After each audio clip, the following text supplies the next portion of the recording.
Hello everyone, welcome back to Night Call. Last time we failed at learning Japanese, and this time, hopefully we do something better? I don't know. That last passenger just didn't seem happy with me. Wow, if we try to go to Hervé, we have to go a weird way. Alright, well, let's pick up this person. This person. No? We don't want to pick up. Oh, we apparently can't get to them. Like there's no path. Weird. Because usually it gives us a little outline on how to get to them, but we can't get to them. I mean, I guess we could pick this lady up again. The one who just shouts things out. You know, a scat sitting on the roof of a car parked on the side. You get the impression that he's watching you, judging you. Taxi, Victor Hugo station, infected hemorrhoid station. Immediately recognize the passenger who just sat in the back of your cab. Pricey perfume, fur around her neck, and a strange form of emotional trauma that causes her to say terrible things. Oh, it's you again. I don't remember what I did for the voice last time. You know, urethral thought. I was thinking about the last time we met. You listened to me. I don't often cross paths with people who listen to me and don't make fun.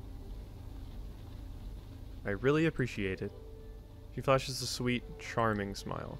Leaky condom! She gently shrugs her shoulders. Drive towards the 16th arrondissement, please. She purses her lips and manages to stifle the insult, ready to escape. You start the car, praying that this time around your passenger won't say anything during the ride. Your passenger sighs. Do you know what I did today? Glance at her in the rearview mirror. No idea. Well, dear sir, I opened a bank account. She flashes a smug smile. In my own name. Fucking bitch. She takes a moment. You didn't have an account before? My husband never thought I needed one. He took care of everything. It was easier. She shrugged her shoulders like it was all of no importance. Double fuck! I get it, you know. How terribly complicated all of this paperwork is, all these contracts, page after page of tiny print. The woman at the counter was charming, very instructive, four-legged slut. Her face is clouded with sadness for a second. I could tell, of course, that all this... She points to her face. All this bothered her. Bitch, cunt, slut. That's probably why they didn't want me to open my account in our old branch. She looks at the road, passing by. An awkward silence fills the cab. Your passenger puts an end to it, her voice slightly croaking as she speaks softly. Both my children had bank accounts before I did. Isn't that unbelievable? And my daughter. She told me 1,000 times it wasn't normal, dick, that everyone should have a ass, that the 1940s were over.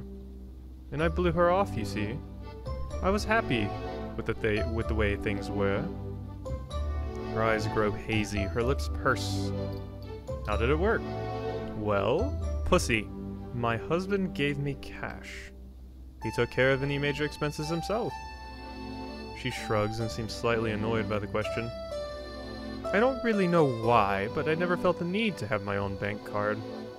Not when we got married, nor after. Tiny Dick. I'm starting to feel like that might be the name of her husband. I think that's the second time she's referred to him as Tiny Dick. You get the impression the last outburst wasn't quite like the others. Oh, cool, he got that impression too. It almost seemed intentional. You know, I've never paid rent. Not a shadow of pity in her voice, simply an observation. I'm starting a completely shit-fuck new life. I have to sign papers and send letters and documents proving I actually live where I say I do. It's odd. She heaves a strange sigh. I'm starting a new life, like I was on the run and hiding behind a false identity. Quite dramatic, isn't it? Hamster up your ass. She smiles crookedly, but it's so fast you almost miss it. You are not far from your destination, and your passenger appears lost in her thoughts. The trip continues in silence for a few minutes. I'm starting to wonder if she is just faking this. Like if she uses that as an excuse to get her frustrations out. bitch! Almost. Until you pull up in front of your client's place. She almost jumps when you speak up. Here we are. Yes. You know, diarrhea. My parents live just a little further up the street. She lets the sentence hang in the air like she's learning the fact at the same time as you. Actually, I lived my whole life here. She pays her fare, the bills are brand new, spanking clean. Good night, and good luck, sir. Syphilis! And she gets out. You watch her until she disappears into the lobby of her building. Holy shit, she gives you a lot of money. Well, that was nice. I kind of want to get a head start on having a bunch of cash, so I don't think I'm going to be picking you up, Hervé. I don't think I'm going to be picking you up. Because, I don't know, I've been losing money a lot, so I don't like that lady. I do not want to pick her up. Let's pick up this kid. At least it looks like a kid. Might just be the hat, though.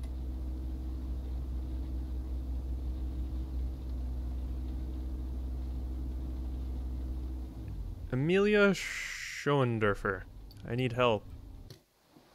The next passenger getting in your cab is chilled to the bone. Would you mind? Turn up the heat immediately. Thank you. Her teeth are chattering. She looks like she's at the end of her rope. Thank you. I've been wandering around in the woods for 3 hours. She looks at you. I'm not a... No shame in it. No, I know. It's just that... Where to? Nowhere. Here, actually. I need your help. You're willing? You lean over to her. If I can be of help. Yes. I think I lost my cat. He ran off into the woods. Would you mind helping me look for him? You nod.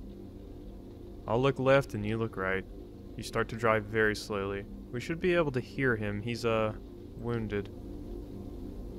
She opens the window. A gust of icy air fills the cab. Wounded?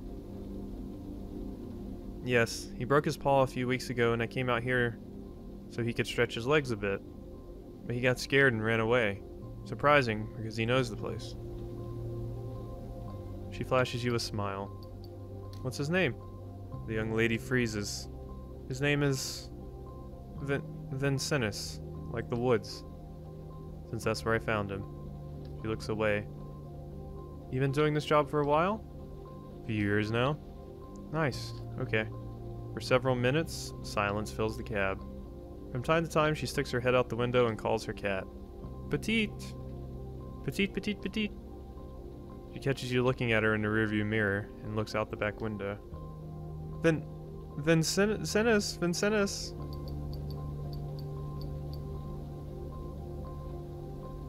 A rather unusual name. Yeah, that's... for sure. I'm not very good at choosing names. She burst out with forced laughter. For example, if ever I had a child one day, I'll probably end up calling her, Marie. Or Louis. Something conventional, you know? What's up with you? I can't get a read on you right now, but you're acting weird. Say nothing, stare at her. You look straight at her. She looks straight at you as well for a second. A very brief second. Okay. Fine. I must confess something. It's not exactly my cat. Whose cat is it then? She smirks. I'm a vet student, and the cat is from the lab at school. It escaped, and if I don't find it, I'll get a really bad grade and have to repeat a year. And if I have to repeat a year, my parents won't pay for school anymore. See, my mother and father are very reputable veterinarians. I can't let them down. Oh, whoops, I didn't mean to... I need to just leave my cursor over here. You stare persistently at her, and at her lie. Okay.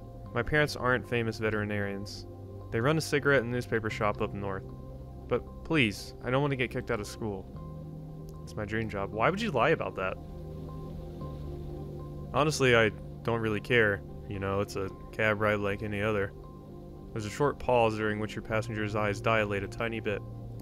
Well, a cab ride almost like any other. She lowers her gaze. Whoops, I didn't get to read the rest of that. Thank you, from the bottom of my heart. This kind of thing never happens. Usually the cuts her sentence short and looks outside. Thought I saw something. You keep driving. You've never driven this slowly in the Bois de Vincennes. From time to time, your passenger looks like she's seen or heard something.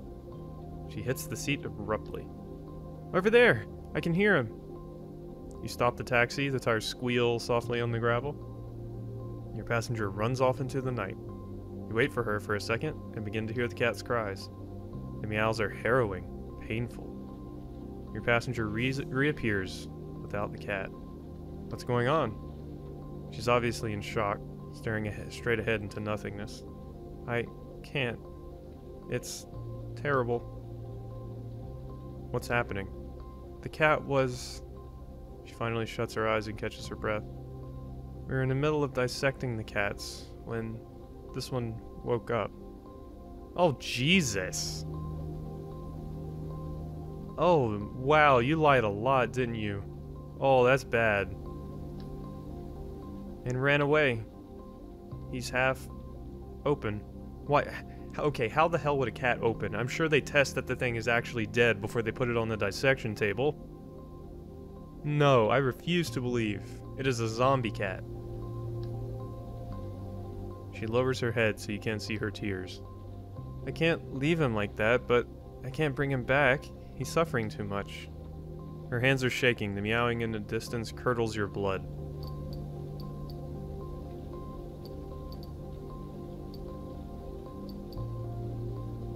I mean, we have to put it out of its misery, but the question is, does she have to do it? You have to take care of this. You're the veterinarian. I can't. I just can't. It's dying all alone. You cannot stay quiet listening to the cat's meow. There aren't exactly 1,000 solutions. She raises her head. I know,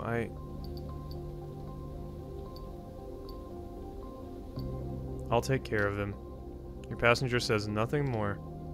You open the door, get out of the cab, take a few steps in the cold. The gravel squeaks under the weight of your shoes. Now the grass. The meowing alone, becoming more and more painful and plaintive, leads you to the cat. You lean over near it. For a second it looks like it's going to bite you, then changes its mind. You grab its neck, you can feel the open wound under your fingers. Concentrate. Your fingers work their way back up to muzzle its mouth. You can feel a whisker tickle your fingertips. This is fucked. You yank. Like your brother taught you. Like your brother showed you. You can see the blood on the sand in the courtyard, trickling up to your feet. You get up slowly. From where you are, you can see the thick cloud of pollution that hangs over Paris. Orange, huge, but somehow non-threatening. Reassuring, actually. The cat has stopped meowing. You walk back towards the cab. Your fingers crave a cigarette. Yeah, I fucking would too. Jesus. Did we really just do that? Your lips crave a cigarette. Your eyes crave a cigarette. Your passenger wants to die. Door open, front seat, key in the ignition, motor running. You start driving. Your passenger is speaking, but her voice sounds far away. I live on Rue de la Contreras. I can't. You nod. A few minutes later, you leave the Bois de Vincennes. City goes by, you feel like it's only just been built, just settled in. You're shaking a little. In the back seat, your passenger starts to sob. I'm so sorry. If I had known, I wouldn't have... Listen, you stare right at her. You're not far from your destination now. You want nothing more than to smoke a cigarette, forget all this, move on. Your voice immediately betrays how tired you are. She's not responsible, but she should have been the one to do it, not me. I'm a cab driver. Let's stop talking about it. The less we talk about it, the better. There's a time for talking and a time for... You let go of the steering wheel a second, searching for the right words. A time for silence. You say it as kindly as possible. She nods slowly. It's over now. Believe me, the quicker you put this behind you, the better it'll be for everyone. Everyone. Shadow in the street catches your attention. Its height, that hair. Okay, you're right. For a second, you thought you'd seen your brother. The less we talk about it, the shadow has vanished. And back, your passenger doesn't finish her sentence. Silence fills the cab again. You keep driving in silence, paying no attention to the movements in the back seat. When you pull up to the address she gave you, she pays her fare without another word. She opens the door and gets out of the taxi. After a few meters, she freezes. Everything okay? She almost jumps when she hears your voice and walks towards her building. 5 seconds go by slowly before she hurries, head bowed, towards her building. She disappears behind a large wooden door. You suppose she lives in one of the old mage chambers on the top floor. Damn, she didn't even tip me for doing her fucking job? Oh boy, that was rough. And I imagine the talk we have about our brother there, if I had to guess, our brother might be some kind of fucking maniac that either he's helped someone like take care of a cat that was sick or injured before, as in putting it out of its misery, or he's one of those fucking maniacs that just does that to animals, and he showed this guy how to do it. I'm not sure which, but let's go hit up a gas station really quickly. Yeah, I was not ready for that. Yeah, mini mart, person behind the counter. I know, I just put a cat out of its... I just put a cat down, alright? Don't talk to me about the mini mart and its stupid-ass clerk and shit. Clerk behind the counter is undoubtedly the most ordinary person you've ever seen. Yeah, I'm being pretty rude, but I'm in a bad mood, so... Come back tomorrow. Oh, it's not a word from the guy behind the counter. You, on the other hand, curse automatically as you put one foot out into the freezing cold. Alright, well, let's leave. If we can't talk to the clerk, we got our gas. Alright, let's head home. Man, Hervé is just out all the time. He's looking for a drive all of the time. We might have to try and pick Beret Boy up again at some point. You now know more about your clients. Check the Passadex menu for more details. Busset? Question mark? Yeah, Francois. You think electric cars are good for the environment.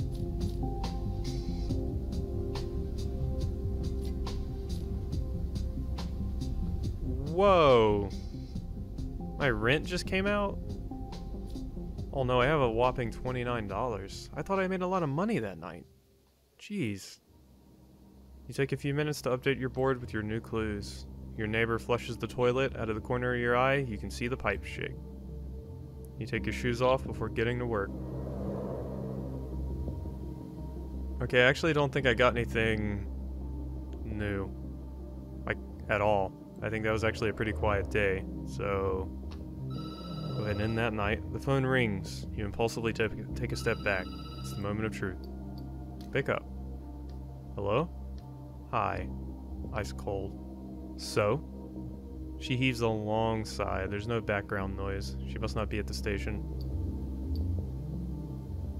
I've got a name for you. Perfect. I'm listening. You glance at the wall. The suspects are all lined up. All the evidence. A whole mess of your ideas. Your stomach is in a knot. I don't have to remind you cannot get this wrong. I have a meeting in 2 hours with the district attorney and the chief of police. Even the Minister of the Interior will be in a corner of the room somewhere. Obviously, I'm thrilled. Oh, but I certainly don't want to put too much pressure on you. You can almost hear the smirk she must be wearing. You lay the receiver down on the table. Now you have to decide. Wait, was that an actual... I didn't know I was actually choosing the person now. I don't actually know if I have enough, but the way she's talking, like, now is do or die time. Like, I have to give an answer now. Like, maybe this was the deadline? I don't remember the exact time frame she gave me, but maybe this was the deadline. well-known lawyer from St. Owen, defender of the Noire case, defender of several molested kids. So he's the correct height. Message on crime scene, justice. Victim 2, killed an Algerian man, was never arrested. Victim 1, molester, never arrested. I don't think it's you. Retired cop, joined the police in 1977. Divorced from a judge, born in the French Antilles.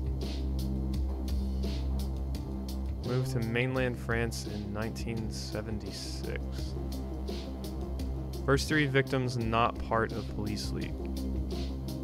His weapon was a rare gun from the 70s, and they had wrinkles on their hands. Well, you're the only character left that had wrinkles on their hands. Also, you're the only one that would probably be able to get a rare gun from the 70s. And also, since the first 3 victims' files were not part of the police leak, I think it might be you, Paul. Yep, let's accuse him. You pick the phone back up and explain your choice to Lieutenant Bussett. Why? How? The evidence. Your sources. She listens without saying a word. You stop talking and catch your breath. Okay. I'll buy it. Seems like a solid choice. I can fish around a bit to vet your information. She pauses. You can almost hear her nodding. I'll call you tonight. Try to get some sleep. She pauses. No way she's going to hang up on such a positive note. No, she's probably going to... It might be your last night of freedom. She snickers and hangs up. You put the phone down. You may as well be standing in the ice-cold emptiness of outer space. You decide to go to bed, to sleep. Best way to kill time. With a heavy hand, you wipe your tired face. Yeah, this is all the same. All right. And with that, it looks like we have ended that day. And we have successfully accused someone. I'm not sure. I don't know, like the investigation actually feels like such a side thing in this game. It seems like it's mostly about the passengers. Like I feel like I've actually done much solving in the case. Like I kind of intuited some form of an accusation against that guy, but I didn't have really any solid evidence, and I'm not sure where I could have gotten it because I don't think, if I have seen that guy, I didn't pick him up at the time. But yeah, we're just going to have to go with that and hope it works out.